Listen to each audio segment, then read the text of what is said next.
teacher teaching or telling the story, but for them to ask questions about the story. So teaching for English is through stories.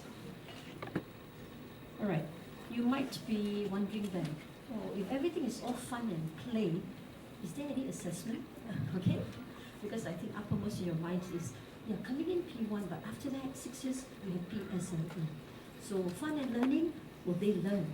They definitely will be learning. All right, so let me tell you that for primary 1 and for primary 2, we do not give them formal assessment. Instead, what we have is called holistic assessment. Okay, so at P1 and P2, when your child is just beginning school, the key focus should be on building his confidence and desire to learn. So let's not worry them, let's not make them, be scared about, oh, you're going to be assessed, okay? So assessment for primary 1 and primary 2 will focus more on providing information on your child's learning progress. So what we do is we sometimes have a portfolio. I think many schools have that.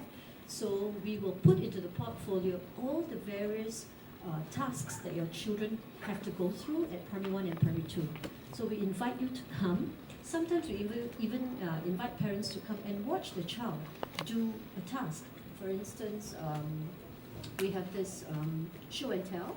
Yeah. So let's say we have a show and tell activity and the child is going to be assessed. We invite you to come. You can watch your child do the show and tell. And then we will use a set of rubrics to assess the child.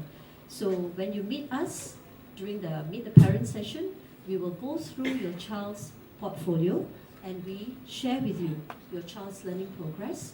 We also will share with you the qualities, all right, that your child have during that year. Perhaps he is very responsible, maybe he is very friendly, he works well with friends, and so on. Okay? So I'm going to stop here because I'm now going to invite Cheng, who will continue with the presentation. Cheng.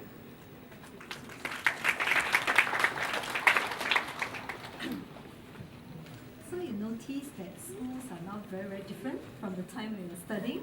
I think for most of us, it's about 15, 20 years ago when we last stepped out of our primary school. If you've seen the video just now, have you seen the, probably we call it the PAL room, or the performing arts room, the indoor sports hall? Do you see the features? It's very, very different now in most of the primary schools.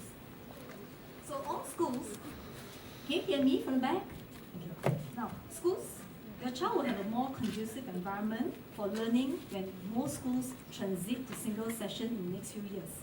Single session primary schools will have more time and space to focus on both the academic and non-academic areas in terms of developing children in terms of their leadership skills or in molding their character. Single session schools does not mean full day school, but schools may extend the school days 1 to 2 days a little late, okay, to facilitate the learning for your children, and schools are also given flexible time in terms of starting and ending the school hours. MOE is also providing all primary schools with new norms to support holistic education. This includes redesigned classrooms like what you've seen just now in the video, indoor sports hall, performing arts studios, learning support rooms, fitness playground, and many more. These facilities actually encourage interaction and facilitate experimental and hands-on learning. And MOE targets to complete implementation of these enhanced facilities by 2016. Now, many of you may feel anxious about how your child will cope with the transition from kindergarten to primary school. I do hear parents tell me that in kindergarten there's only like 3-4 classrooms, but in primary schools, when you come first day, you'll see huge building. You can see we have like 40 over classrooms, huge halls, huge basketball courts, and so for the little ones, they can get quite frightened and sometimes a little lost. Okay, but rest assured, there are programs that we put in place to help the child adapt.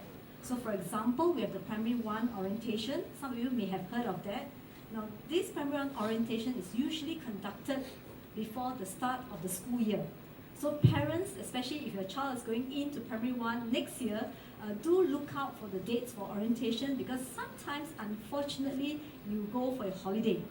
So if your child missed this orientation, not that it's you lose out in any way, but like I said, this will be the first time the child will get into the school, literally walk around the whole school, get to know the teachers, get to know other friends.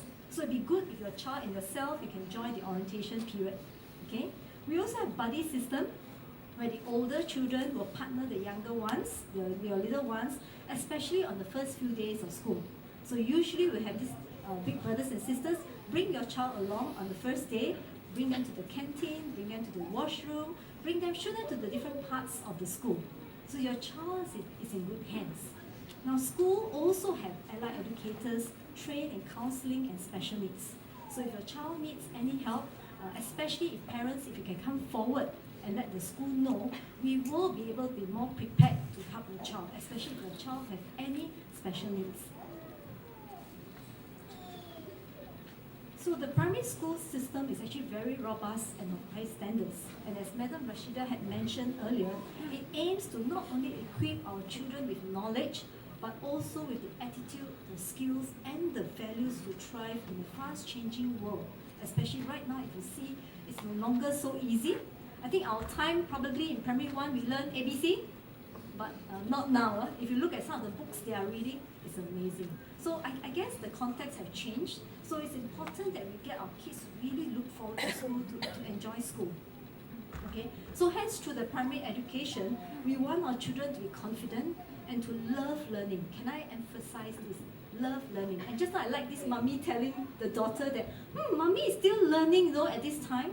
Yes, because you see, our disposition often affects how our children learn.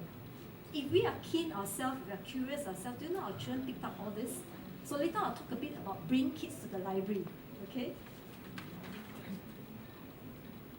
Okay, so very, very important. Parents, you must never forget this. You are your child's first teacher. Can you remember that? Because the very first language you use, the very act you do, your child is already observing, watching, and picking up. So please don't have the impression that when the child goes to primary school, it's the job of the primary school teacher, I can now find my own things to do. No. Actually, the primary school years, like what Madam Rashidah said, is very important. Once you set them well these 6 years, after in secondary school, you don't have to worry about them. So these primary school years, don't let go. Especially both daddies and mummies, okay? Okay? Okay. So as we talk about easing your child into primary 1, we want to talk a bit about school routines. So for example, it's very important that you help your child know what to expect when the child goes to primary school. So for example, like I mentioned, do participate in the primary 1 orientation. Usually the turnout is very good. This is a time where the school is really open for you to come in, take a look, bring your child to different places, key places that your child need to know. Take a look at canteen. Now a lot of children have no concept of canteens. Okay? In kindergarten, I think food is served within the classroom. But here, it can be quite wow. For example, they have to learn to queue up and buy food. They have to learn to use money, which is something they are not familiar with. So these are little things that sometimes we take for granted. So parents, we have to, the teaching must begin now. Not when your child goes to primary school. I have this child quite give the canteen vendor, nah. I said, what is this nah? No, he just gave a $2 note the mommy gave. So I said, okay, this is $2. So we have to explicitly teach children this. So right now, actually, when you go out shopping, go NTUC, go supermarket, start talking the language of, for example, maths. Okay, because when you start exposing them to all this, when they go into primary 1, it's easier for them to actually adapt. Okay? Enthuse your child in learning new things. Like what Madam Rashidah said, actually this is the time when they are very curious. So sometimes your child asks you a lot of questions, okay, you wait. Rather say, okay, I'm not sure the answer, let's check it out. So once you continue talking like that and your child knows that, hey, actually there are a lot of things we don't know but we can learn, the child actually picks up such a habit. Okay? And encourage your child to make new friends. Now this is especially so as, you see, different children have different personality. So some of our children tend to be more outgoing. This kind of kids, no problem, they mix us very well.